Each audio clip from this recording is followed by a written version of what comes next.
You're listening to the Archaeology Podcast Network. Happy Monday, everybody. This is David. I have been away doing fieldwork in Wyoming for the past month, and I will still be in Wyoming doing fieldwork for the next few months. Carlton is starting his tenure track professorship, assistant professorship, something ship, learning new kids at Indiana University over there. He has been moving there. It's been hectic. Connor has been away. Just got back from Hawaii from a long trip with his family. So, yeah, we will be back to our regularly scheduled programming in the coming week. This week, though, will be our last rerun episode, and I really appreciate if you guys have been listening to these ones because they are our favorite episodes. We've actually had quite a text conversation about which one should we air because there's some episodes we love it over others. Not that any are better than others, it's just some of them were okay, that one was good. We'll put that on there. So this week's episode is kind of a, how do I get into the field of anthropology? How do I get to grad school? What's CRM like? And if you've had those questions, hopefully this will answer it. And if you have somebody who has those questions, please send this episode to them. But yes, we'll be back next week. Thank you.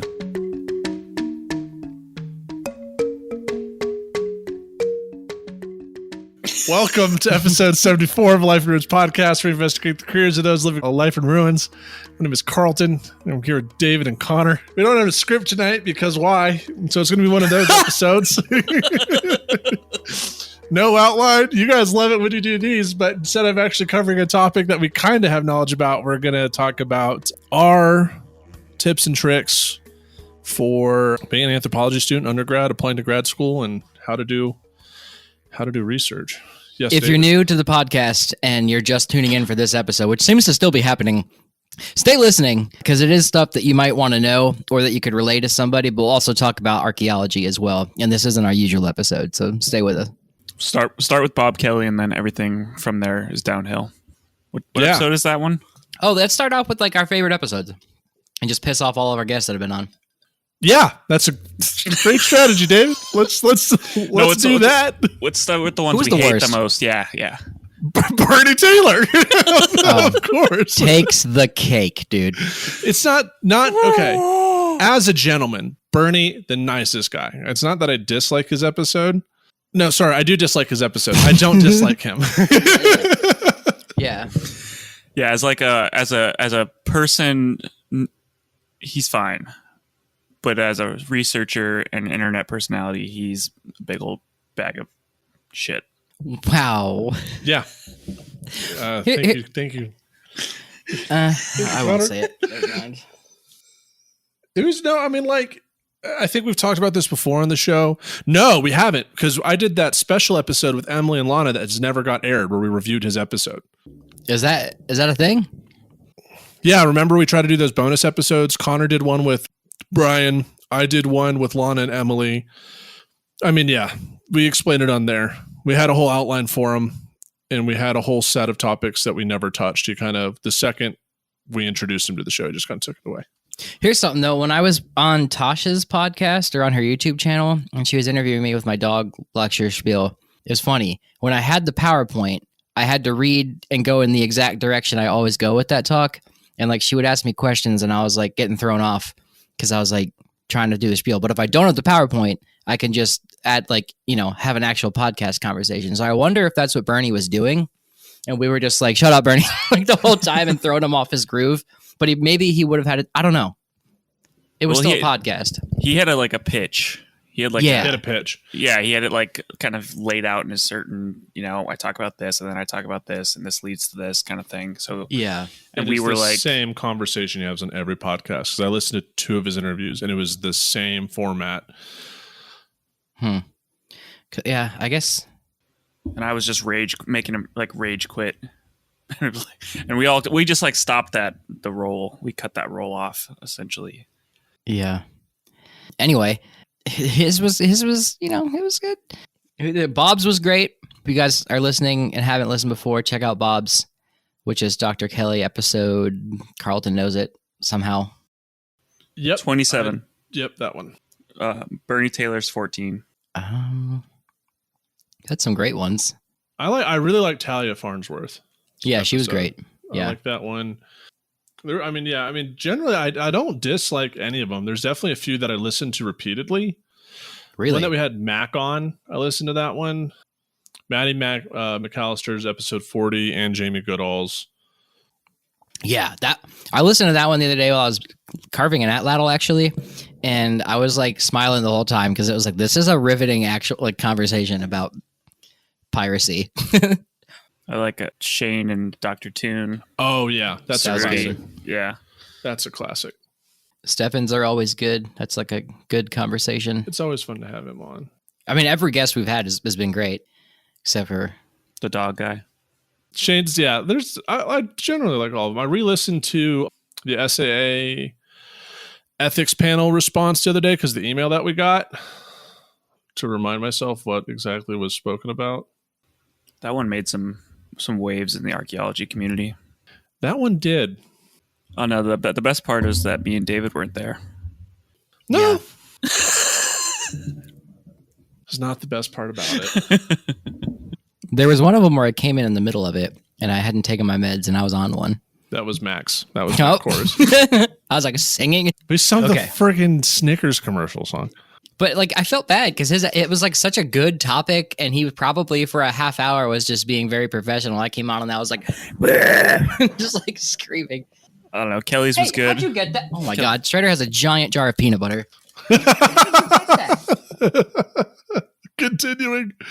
Yeah, so The thing that we probably get asked the most about is tips, tricks, what to do in undergrad and graduate school. I think David probably gets this like every other day, comments and messages about, what we should be doing as undergrad and what classes take, how to get into grad school, things like that. David, you get those messages all the time, right? Asking tips, tricks for grad school and whatnot.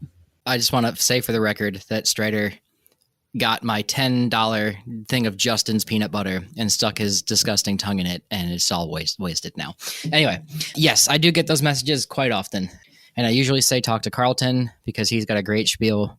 Carlton's very pragmatic and honest about it. I hate it. I hate being a grad student so much. I keep trying to tell people to avoid the hell that I found myself in. Yeah, because sometimes I'm just like, don't do it, and like I feel bad saying it, but I don't know. It's weird because the three of us have like success in it. You know, we're all employed.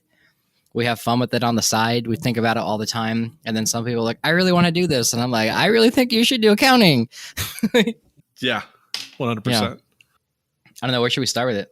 I guess, I mean, fundamentally, if you're in Anthro undergrad, I think that's a good place to start. And I noticed, like, I was looking up before we got on, Connor, you went to Colorado State, which has 30,000 student body.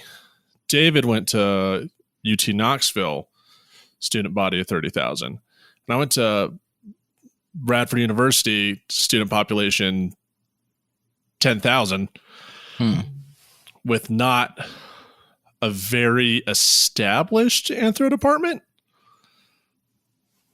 Like we had 5 professors.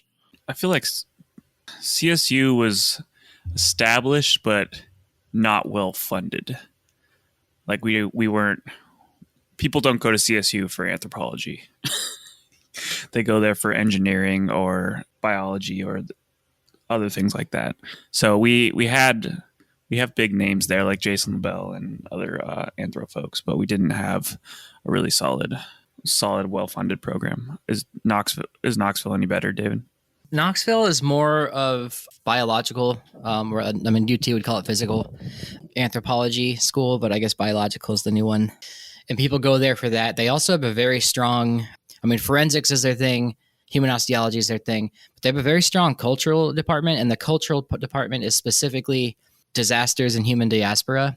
So like stuff, people moving after Katrina and stuff in like Africa and just like Sudan and things like it's interesting stuff. And then archaeology is small and literally just Dave Anderson and Shimmick. Yeah, that's a big name. And yeah, two of my professors at Radford were UT Knoxville grads in forensic anthropology. Sorry, that was when I was there. I think there's more people there now. They have a new department head. Sorry. Anyway, continue. Yeah, no, it's just that in the Southeast, University of Tennessee, Knoxville. I think it is still doing physical anthropology, and there is a difference between physical and bio. And last I checked, that's still the bastion of physical anthropology. Yeah, the Forensic Anthropology Center's there, and like the Bill Bass stuff. That's not going to go away. Never.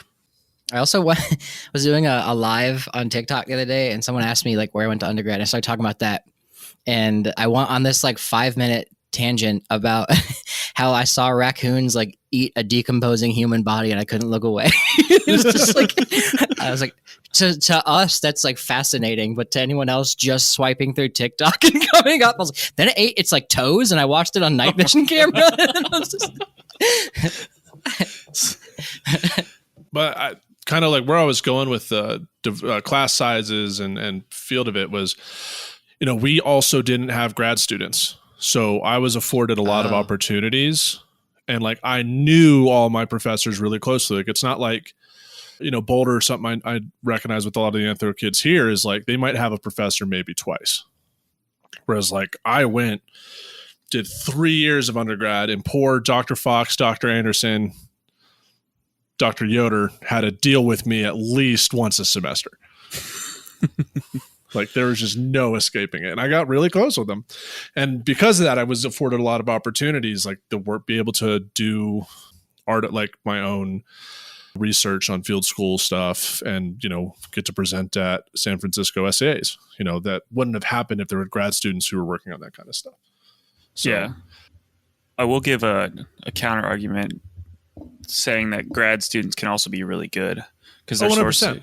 because they can be sources of funding and also afford you those opportunities. I worked with Ben Perlmutter he's a good dude. Yeah, he's a real good dude, doing debitage analysis for his thesis work that was funded and got credits for it as well. So there are benefits to having grad students there, but I think Carlton's nailed it that like that can distract professors. I would qualify too, saying like in Connor's case, it is great because I had like Megan Dennison, who we had on. She like really pushed me to do what I wanted to do. And you have someone who's an intermediary between like an untouchable professor when you're a kid and like somebody who's like, closer to your age that will just tell you the truth and you can confide in. And then there's you.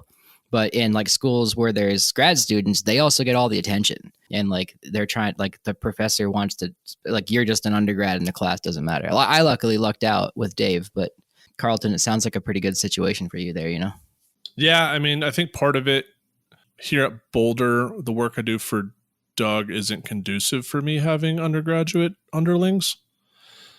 So I've just never really seen it. But I think now with Doug's newer student, looking at ceramics, we've had a couple students in there. But even then, it's like, I'm not sure how well that's going because it's still COVID. But I mean, I'm not saying it's necessarily a good or bad thing. Like my experience was that small class sizes, small faculty, grad students allowed me to, I mean, I would have burned bridges real quick, so there's pros and cons. I know a few people in my cohort, maybe not a few, but at least two, whose behavior and attitude ended up being detrimental to them going to grad school because who's going to write them letters of rec?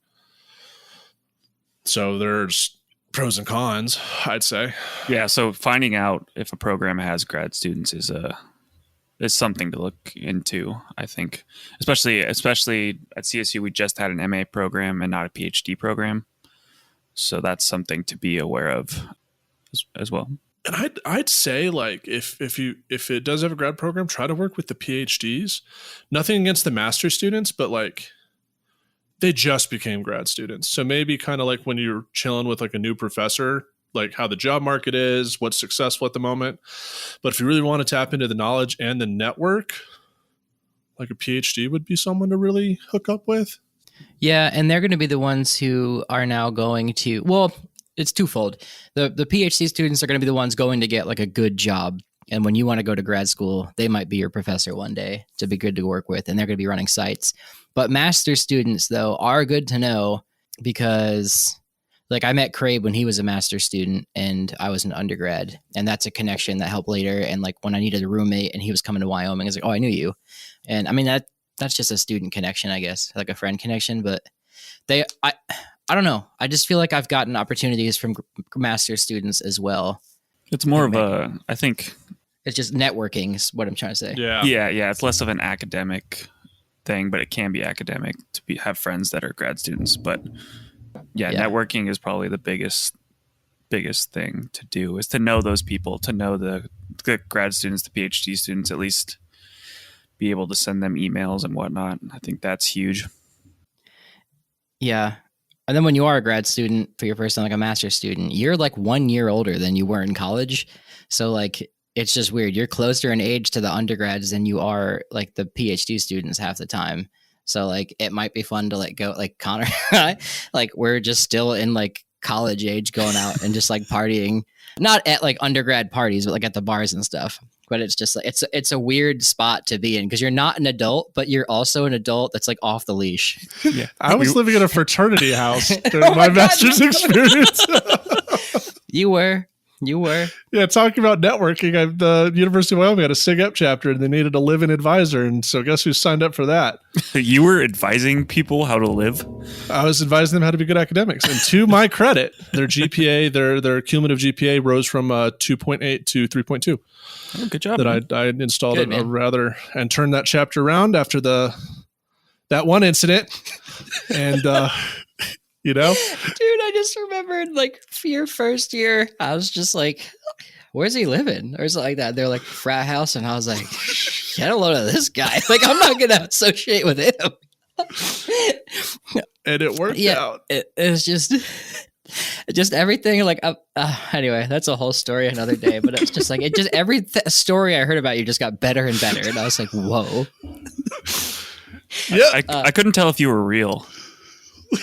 Just like all the things, all the intersections of you as a person was like the hardest thing for me to like picture. Like, and then you came up to visit me, and me, you, and Laura were sitting on the couch like watching a movie, and Carlton just busts in and be like, "What's up?" Uninvited. You're checking on Crave, I think, and that's when you first met Carlton, I think. Yeah, I was like, "Oh my god, it's him." Anyway. Yep.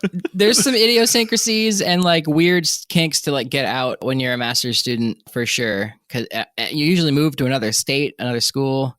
It's like, here's something. If you're an undergrad and you have the ability to take a master's level class, take it. I did that. I had like several seminars, and that teaches you how to write like a serious research paper, how to do research, how to act professionally, like in a grad environment. And it's more of like an informal discussion than it is a Socratic circle than it is like a lecture, you know? Yeah, I would totally agree with that. And on that note, I think we are going to end this first segment of A Life in Ruins Does College, episode 74. So we'll catch you on the next segment. Welcome back to episode 74 of A Life in Ruins podcast. We're sitting here with Carlton, Connor, and John Stamos, interviewing him, the Staymeister. The Greek god. The Greek god. Wait, John Stamos is not here. I could not afford to get him as a guest, but we tried. Let's see. Yeah, we tried. We definitely tried. And by it, we couldn't afford, like, we don't have an agent that could get us somebody like John Stamos, nor would we need to have John Stamos, to be real. Continuing on to our conversation with grad schools and college. Other questions I get are, how do you get into it? How do you know what school to go to is the biggest one. And undergrad is the question, not necessarily grad school. In undergrads, you don't normally pick. You just go to the one that, like, you know, your parents are like, make sure you go to NYU or go to Harvard. And you're like, all right, not going to go there, Ma. Wait till you see my GPA at the end of the year. But like I went to UT because UT is the public school in Tennessee that everyone goes to. And like, it's big. It luckily had an anthropology department, but some people have the opportunity to go to a different undergrad, like that's not their state. And maybe that's half the time people do. I don't know. Point being, if you're in high school or you're not in college and you're after high school, either way, or between colleges, look up what like a school maybe you want to go to and check out the anthropology department. And if the anthropology department only does cultural anthropology in Tibet, like it's not going to be conducive to Paleo-Indian archaeology. So you need to find one that does that. I would agree. Go to their website. Each website usually has a bio for each professor that introduces what they do, what they teach. That is really valuable information. Could you pronounce Tibet again? Tibet? Tibet? How do you say it? Tibet. What do I say? Tibet. Like some Thai is Tibet. Tibet? Mahjong or something. Sorry, that my brain just like got stuck on that. People say Tibet? Yeah. I've always heard of this Tibet. But it's a New England thing. We were watching some 9/11 series on Netflix recently, and Lana could not get over the accents. I'm like, dude, that's just how people speak up there. It's just people saying the English language wrong is how just like that. I don't know. Like, I think it's more important for grad school to know who your teacher is. Like, yeah. I mean, at Radford, I went to Radford because they had a late enrollment, and I got in and did anthro, and like I did like Woodland, Southeast Woodland. I mean, got good grades, wrote nice papers, and Bob Kelly accepted me as a student without having working in Paleo-Indian to work on Plains Village. So, yeah. I have a very non-traditional way of doing things. No, that's why I got to CSU. That was the only one I got into. So I was like, okay, I'm gonna do the thing. That's also why I went to as long as not a bad one. Not like that's not a bad program. No, not at all. Where else did you apply?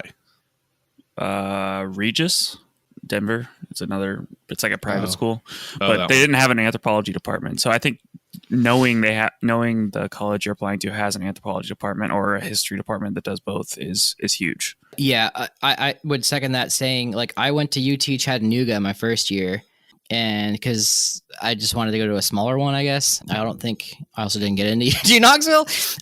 And I went to finding out you have ADHD is very helpful because then you can get help and your grades go way up. Yeah, so I went to UTC, and all of my friends became born again Christians, and like we would go to church on like Wednesday nights, and I was like, I would rather die. So I would physically hide under my like the pillows of my bed, and they'd come into my room and be like, oh, I guess he's not here.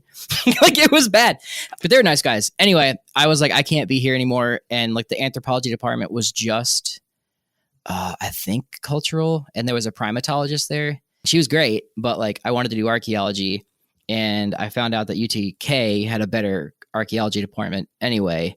And I ended up transferring there too because I still had a bunch of friends there, and I did the last 3 years there.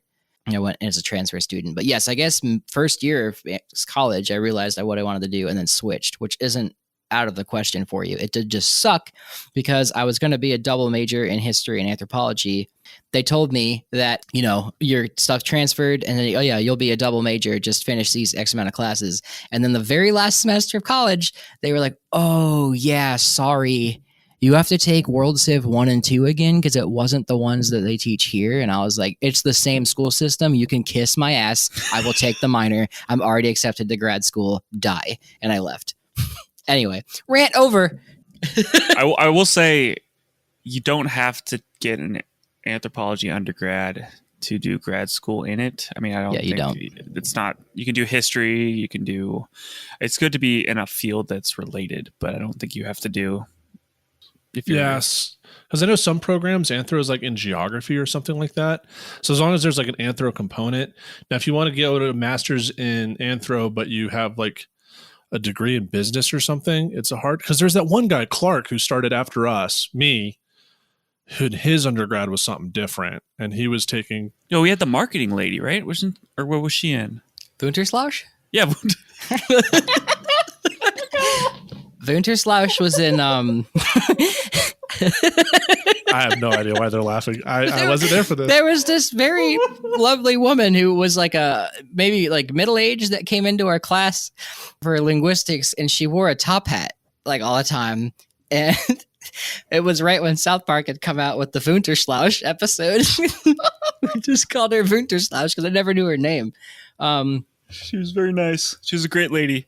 And then I remember she suggested that people are like born with like the ability to speak certain languages, and I was like, no. I was just awkward, and I felt really bad, but I didn't know what to do, so I looked at Pam, and then she took the reins. Yeah, having a good understanding of basic theory in anthropology is also huge. Yeah, you can do that, especially in that scenario. But we had people come in from history. We had people come in from geography, geology.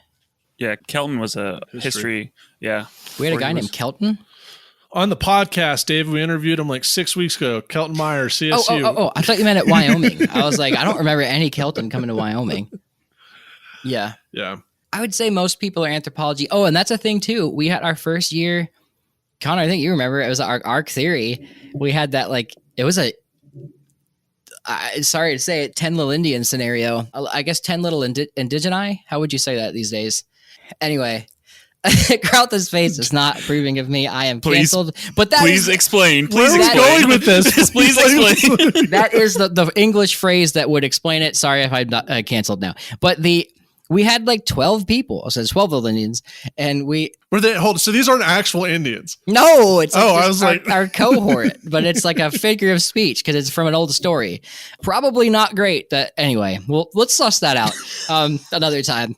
But we had a lot of people, and it was like a great big cohort. We're like, this is awesome. Like, wow, it's so intimidating. And then by the end of the year, we had 5 of us. It started with like 12 because they all left. One had a baby, which props to her. You know what? Take care of your baby. Like, don't stress out with school. Yeah, for sure. Some people did it with the baby, like Megan did it. And then one person just left because she got in like an argument with like maybe Nicole or like one of us. Maybe it was Strauss. I think she left our first semester though. Yeah. It was something we talked about, and like it was like a intense topic, and she was like not wrong at all. She just, I think, realized like this is way over my head and like just quit. And I felt bad. Several people did. Oh, what was that one girl? Natil? Oh, Natil. Yeah, Natil was there. Yeah. I can't remember what happened with her. She just left. Oh, yeah. And then there was there's the first semester, we lost one who just realized that it wasn't her jam. I think she was just too busy. So point with all of that post cancellation would be that there are going to be a lot of people that join in that just leave because they realize they can't do it, which is a bummer because a lot of people wanted to get in. But it's also okay in that scenario to leave if the program doesn't suit you, if the graduate degree doesn't suit you, and find other places. I mean, you don't have to try to fit yourself into a program and try to adapt to it. You should want to be there, and you should fit well in your program. Yeah.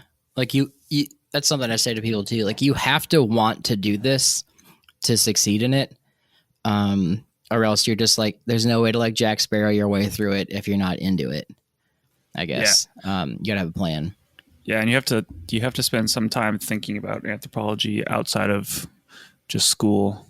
I mean, I think like folks like Carlton and like Spencer and all those folks, they spend a lot of time thinking about anthropology, archaeology, I hate it. Indigenous issues. Like that stuff is in their brain almost constantly. Whereas I think about Lord of the Rings and Star Wars and why I'm so sad today. I think we touched on it in Bob's episode. Like it's just like becomes a way of thinking. Because I would describe it as like, you know, in like spy movies when like stuff shows up on the glasses and it's like analyzing things in front of you. It's like, not my head doesn't do that, but it's like you think of things like that. And like you see a guy like at the bar like flirting because this is primate behavior. And then you're like looking over there and then there's like something blowing up on the news and you're like, oh, this is disasters displacement in diaspora, like kind of full effect. And like you just only think about it that way. So if you're thinking about things like that now, you're on the right track. It ruins you though, because I was watching a commercial the other day. Oh, you become a cynical dick. Oh, it's the worst. I was like, I was watching a harmless like Taco Bell commercial with Lana, and they said these are our Mexican spices, and I immediately looked at Lana. I was like, that's fucked up. What exactly are Mexican spices? And did this whole. It was a whole thing, and then at the end of it, I was like, anthropology has straight up ruined us. Like, I can't find joy in anything because everything is just so. Exactly, and Pam pointed out to us that like in most cleaning commercials or like house stuff commercials, it's women and they're always sitting down and the man is always standing up at the center, or the woman's cleaning or something like that. And like, obviously that's like an advertising thing, not just anthropology, but like every time I watch a commercial, I'm like, oh, guess I'm not buying Bounty paper towels anymore. They just have that stuff going on. I don't know. Oh my God. Well, I also remember at Garcia's wedding, and this like the DJ made some comment about keeping her like talking about Kelly, like keeping Alex in line, or like it was kind of like one of those weird like common comments about wife husband dynamics, but he said in a room full of anthropologists and nobody laughed and we're all like, ooh. What was it? Do you remember?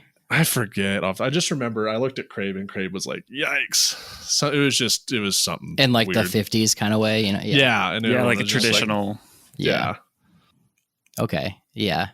Yeah, it'll absolutely I won't say ruin your worldview, but it'll make you aware of everything. Oh yeah, and then you'll know. Here's the thing too: you will look at what's going on in Afghanistan, and in 2 seconds, understand all the stuff that came and got to that moment right there, and know both sides of the argument, and then realize there's no point in arguing with anybody. You can't do anything about it, and when news comes on, you just turn it off because you're like, I can't do anything. I know all of this. Duh.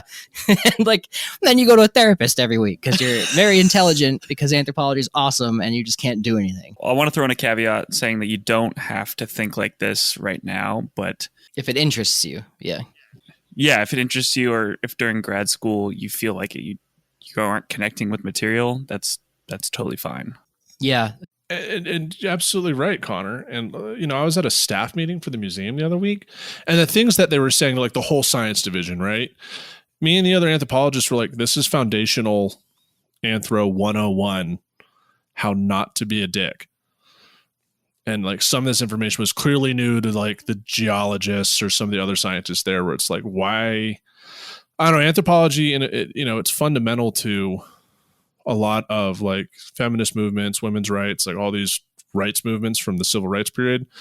Anthropology as a discipline culturally, and cultural anthropology, I should say, was far more forward thinking and progressive. And you learn all that as an archaeologist because you're in the States an anthropologist first. And that's something to highly recommend, is if you are looking at a program, both undergrad or graduate school, 4 fields it if you can, because it's such a breadth 100%. of information.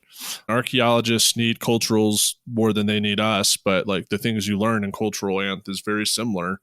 I mean, it's just needed because you need in order to think about humans in the past, you have to know humans in the present. Yeah, and I would also come in with an open mind.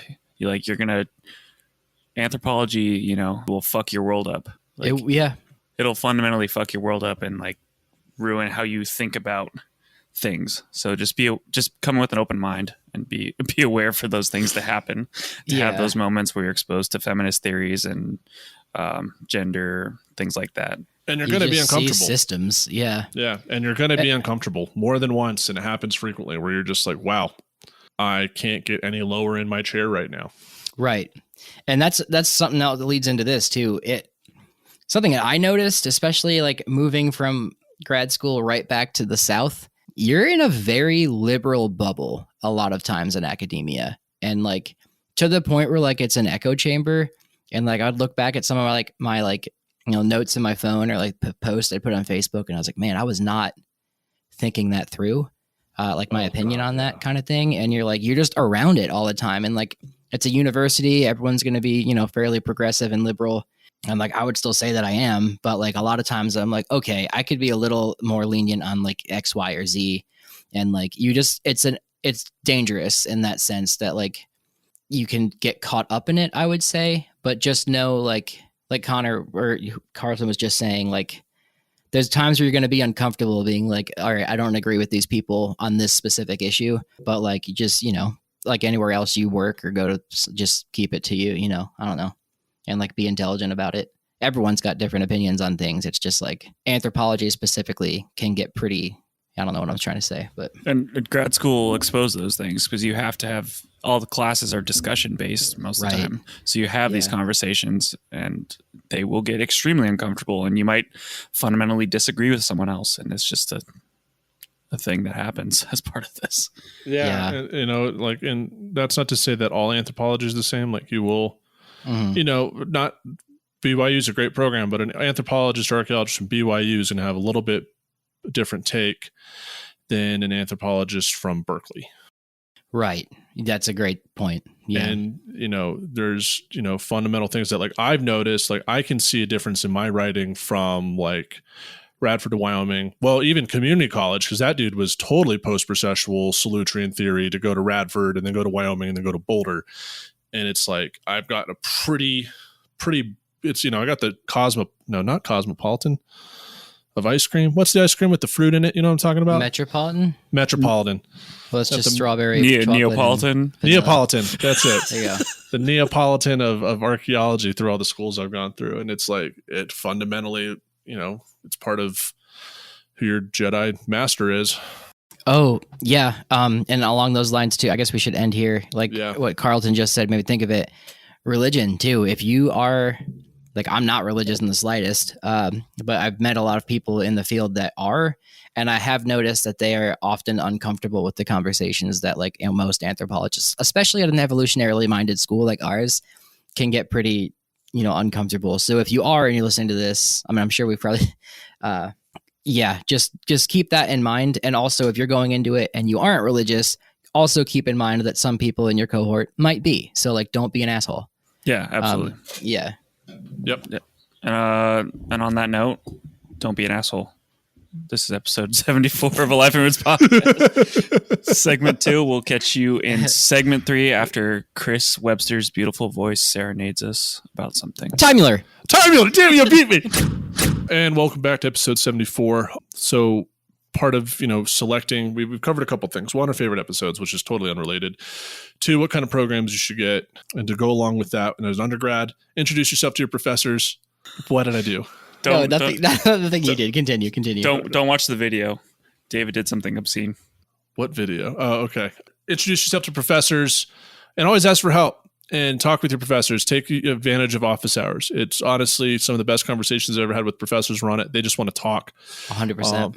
Be respectful of other people's opinions. Even though you're in an anthropology department, people are still coming in there with different worldviews. And, I remember a point where I was struggling with some of the things I was learning, and it's fine. Going to grad school, I think we've talked about this before. That's why we had Bob on, and a couple others. You're picking someone you want to learn from. And part of that is making sure, one, they can take students, because as a grad student, some schools like Boulder, they're only allowed to have 3 PhD students at a time to avoid. I didn't mean to. Sorry. You're good. Basically just having too many students that never finish. Big one, especially if you're a PhD, is don't go to a program if it's not funded. If you're going to a master's like Wyoming and it's partially funded, I think that's okay, because you're in and out in 2 years. And your tuition is like $10. Yeah, and if you can incur that, go for it. But don't get like a master's program out of state somewhere that's expensive, because then you won't be able to pay it off. So, use good financial sense. I have not heard one person not say, all right, how would I say this? Like, every PhD student I've ever heard has said, don't do it if you're not funded. So, that's something I would iterate. Exactly. Every guest we've ever had on here said that. I said that, yeah. Mm-hmm. Yeah. And I just thought, Yeah, she said it last week. Mm-hmm. I really liked David's analogy of like a Jedi Master. You're their Padawan, and you kind of have to agree on stuff. Yeah. Like, Obi-Wan had different opinions than Qui-Gon, for sure, but they both learned the Force in the same way. Like, it is that analogy, though. Like, I disagree with Bob on like several things, but like, he's still like shaped the way I think in a lot of ways, even as an undergrad reading his book before I like worked with him. And Carlton said it too. You're picking someone, what did you say, to work for? Work with, yeah. And you're also picking your colleagues and your peers in that way too. Yeah. And you're associated with that name for the rest of your academic career. This is true. It's you guys have mentioned it several times on the show that Jim Ahern broke down y'all's family lineage pedigree. In class, your pedigree. Yeah. It's cool. Yeah. It's cool. It's also something to be aware of, things that have happened in departments, and just pay attention to things you hear about people.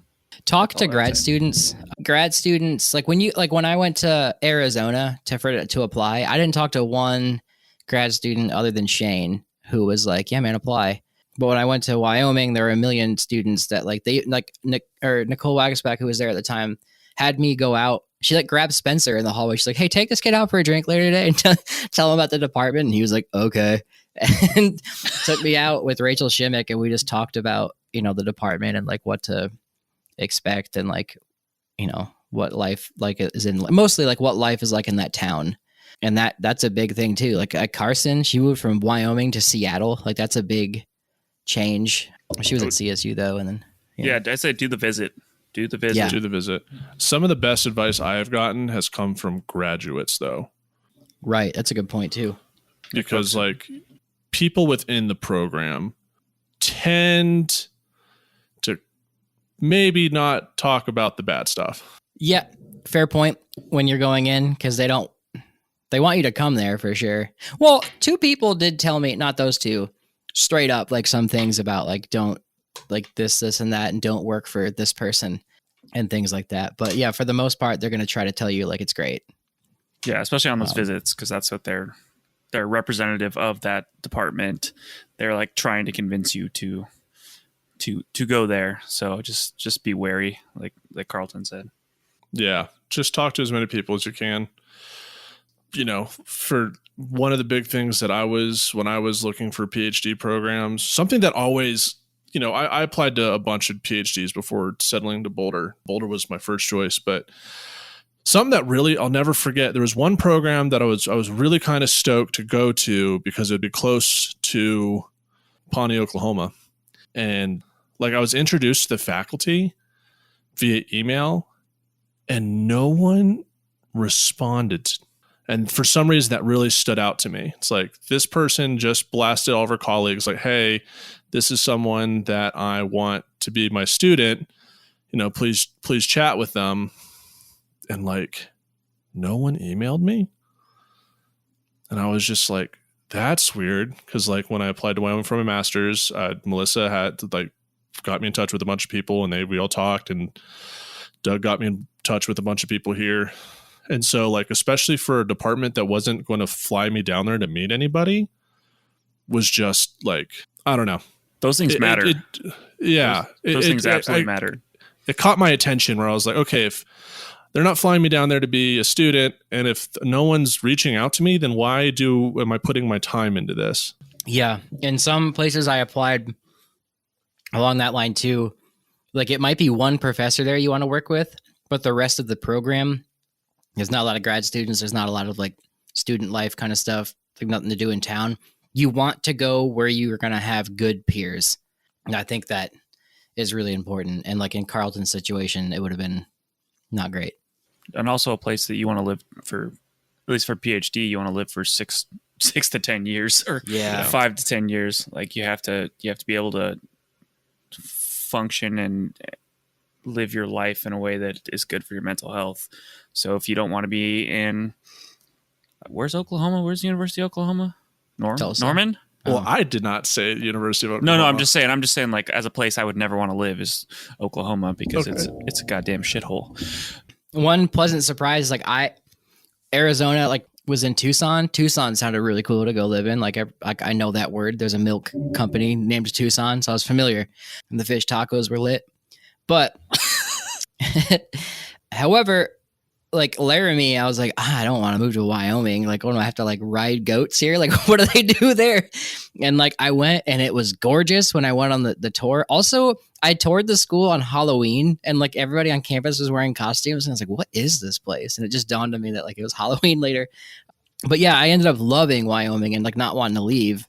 So like, it could be a great time for you. And then you meet a lot of people you like. Yeah. But if you don't want to be like in a small town that gets the negative temperatures, right. You know, I think those are things to factor in, but like you could totally also love a place like you said. Yeah. I mean, I'll say this straight up, like I'm open with it. When you move from a big place to a small town and you have anxiety, like it's weird because you're like, I'll probably see a professor or I'll probably see someone I don't want to see at the store. And then you feel weird. And then like they can see like you're downtown, like word gets around quick. I don't know. It's just like careful. But I mean, that's just me. Like I'm weird and like would be like, oh God, someone's going to see me getting green onions at the store. And it's just like I don't know. Sorry. Continue on. That's just mental health. That's a big thing. Oh yeah. Let's talk about that, boys. If your mental health is at like a 70 right now where you're at, drop that down to a 30 on a good day when you're in grad school. It's going to be a thing. Yeah. You gotta have the will to like go push through that. And there sometimes is programs or resources to talk to someone at the university about what's going on. I wish I would have done that at the University of Wyoming through the healthcare. You can talk to a counselor or like that stuff is super important and take advantage of all those resources if you can. Yeah. Yeah. I went on a date with a girl in New York one time and she went to Columbia. and she was interesting. She was doing like women's like feminine products in Africa and like as a cultural dissertation. But she told me like, I can't remember exactly how the conversation came up, but she was like, I don't know one person getting their PhD who does not have a therapist. And she was like, because I was asking her what she thinks about doing that. And she was like, I wouldn't do it, man. Then she never called me back. But Justine, if you're out there, just kidding. But yeah, it's going to be a thing. Yeah, you're going to be stressed. Really? You're thrown into an environment where you have to compete, and there's a lot of things that are expected of you. Expected to be the top of your class. You're expected to be better than a master's student. You know, there's a lot of things that are thrown upon you, and I think one of us can speak more to that than the rest of it. Chilling in his cave over there. I mean, like, what? I don't know. I guess I'm in a I always have like a dark. rough. Yeah, I'm in a cave too. I live in a basement. I always have a rough first year when I go to a new place. Like, It's I don't adjusting. know what it is. Yeah, and it's also a bunch of personal stuff. Like, it's always a rough adjustment for a bunch of stuff. I don't. There's definitely things I wish I knew more coming into both programs. The isolation at Wyoming sucked. Yeah. Being stuck in Laramie in the winter, which is from September to June, is like not great. Not even kidding, though. It's like, oh, I'm stuck in this town, but then here at CU Boulder, it's more of there are more grad students here that are in different walks of their life. Or at Wyoming, we're all kind of the same age. Here, it's like people are married. People don't even live in Boulder. They're in their 30s. They're in their 40s. And it's like, I don't have this close of a relationship with many of my colleagues that I did at Wyoming, which was also a rough adjustment. Yeah. And so, yeah. I mean, I think we've talked about, because like we started this podcast my second semester at Boulder, and like this podcast has been on air since I've just been a PhD student the entire time. This is true. So we watched congrats. the slow, like insane decline of. He's currently sitting in a dark bedroom. Yeah, Connor, Carlton, and I are very social people. And actually, I wasn't very social in my undergrad, and I kind of like really blossomed out in like Laramie because I was with someone I really knew well. And like met Connor and stuff, who's like just like me. So it was like nice. And I like went out and like had fun and did the college fun that I didn't do in college because I was a socially anxious dweeb. That's fun, but we're social. Some of you guys might not be. And like, there's no pressure to do that, though. It is like, again, like these people will be your colleagues and they will get you jobs later. So like show face, you know, but if you're not into doing all that, like there's nothing wrong with that. Keep your nose to the books, like do your thing. Yeah. Just know that that's like a big part of grad school is the camaraderie. For sure. We should probably be a little more positive at the end here. I don't know. The job market's shot. I mean, like, I don't know. Point. I don't know what to tell you. Like, if you're gonna do this, if you're gonna do this, one, do what Connor did and get a skill in something that's marketable outside of academia. That's the big one. Period. Like, me doing Bayesian stuff is not going to help me anywhere. I'm pretty useless on the private. The coding and stuff like that. But I don't see a CRM firm hiring me for that. Like, that's my job. Along what you're saying, Carlton, would be like the job market's oversaturated and it's hard to find a good one. Huh? Can I just, academic job market is oversaturated. The private sector is always going to need folks. So, right. Good. Good call. I needed that. But in the academic sense, you're with people who are learning the same thing as you, who are also just as intelligent, if not more intelligent than you. You're going to feel inferior half the time, get the imposter syndrome. And those are the people who you're going to compete for jobs for, and they're your friends. And you got to be ready for that. And like, I didn't get to that point. Carlton's at that right now. And like, that's a scary thought because like someone who you know and love is like just as qualified as you for the job and you can't be cutthroat about it. Yeah. I had that conversation with Maddie Mackey not too long ago because I had this dawning realization. I am one of the eldest archaeology grad students now. Like I am the Spencer and Maddie. Oh yeah. And that's Fuck, we're old. terrifying. Yeah. Because people are asking me for advice. And like, I'm not that great at advice because people hit me up all the time. And I'm like, one, my housing was secured for master's, so I was in a fraternity. Like, I am indigenous and I've had minority scholarships rained on me. Like, that's how I got at Wyoming, was I got a minority scholarship funding. Like, they had funding for me to use, so like my route has just been very non-traditional. And so I feel like I can't help people out that much because it's like I've just had a very odd experience. Haven't met anyone else who has the same background as me. Fair enough. Fundamentally. Loans are going to be a thing. Oh, Yeah. I don't want to think about those. Don't say that word. We haven't been paying them there hasn't been any interest on them for a year and a half though. So That's cool. and the country hasn't collapsed either, which is weird. It's wild. Others have. Hearing that. Also, you might be a cynic at some point, and that's okay. And if you are a cynic already going into it, you're going to have a terrible time. To wrap it up is a good thing, guys.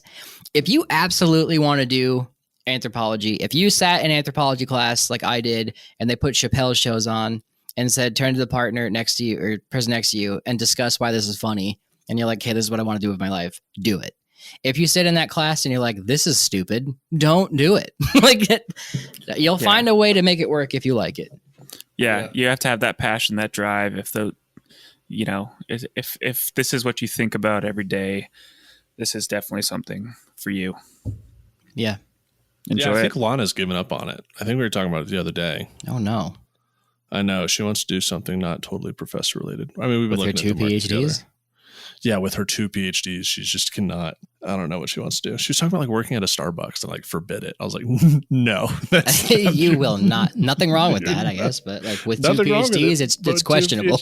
exactly. I was like, we'll find something for you. We should also say that being a professor is a great job. It is like a full professorship is like one of the greatest jobs you can have because you're there for life and they can't get rid of you. And you get your summers off. You just have to get there. Yeah, it's getting to that peak, and it's that a would be slog. the dream. It is. And it's Dave crazy Anderson 'cause, didn't get his till he was like 50 some. Yeah, I know. Like, I don't know if I think it's like Doug has been doing a lot of full professor review packets for a bunch of people across the Great Plains, and it's been like really interesting to. I mean, he doesn't go into depth with them with me because that'd be a breach, but just like kind of talking about how the market is different today than when he was going out for full professor back in like the early 2000s.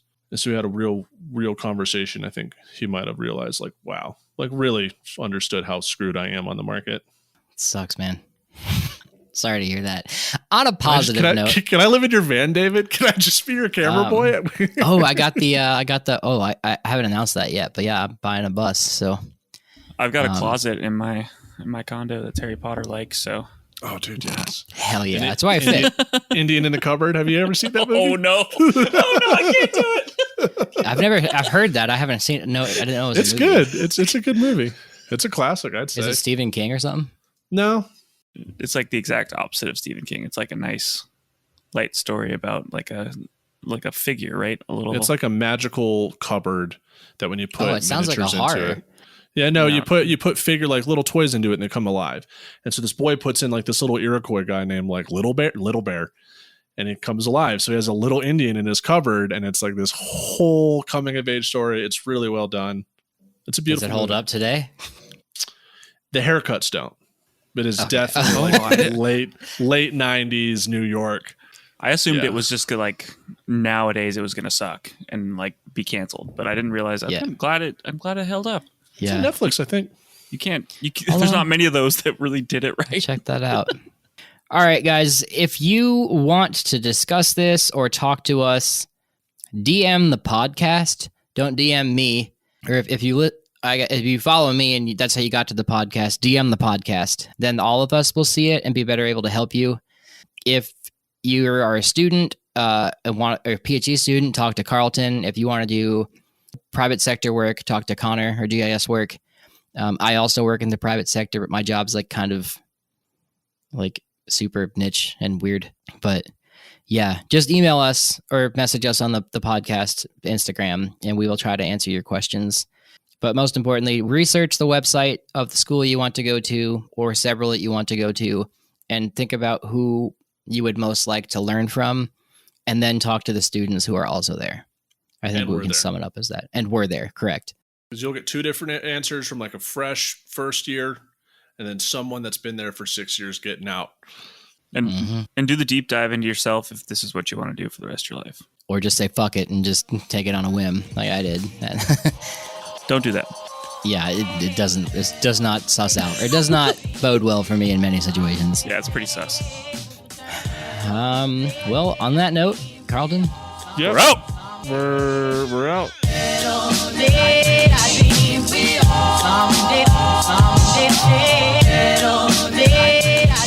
Thanks for listening to A Life in Ruins podcast. You can follow us on Instagram and Facebook at A Life in Ruins Podcast, and you can also email us at alifeinruinspodcast@gmail.com. And remember, make sure to bring your archaeologists in from the cold and feed them beer. So this is a joke from one of our followers on Instagram. This Selah Boggs, Selah Boggs. She said, broke up with my girlfriend because she was a communist. Should have known. I saw red flags everywhere.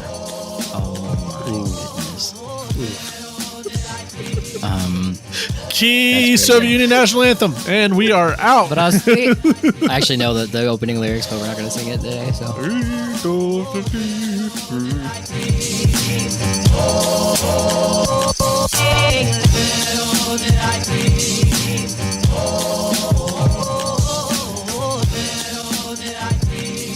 This episode was produced by Chris Webster from his RV Traveling America, Tristan Boyle in Scotland, and the Archaeology Podcast Network, and was edited by Rachel Roden. This has been a presentation of the Archaeology Podcast Network. Visit us on the web for show notes and other podcasts at www.archpodnet.com. Contact us at chris@archaeologypodcastnetwork.com.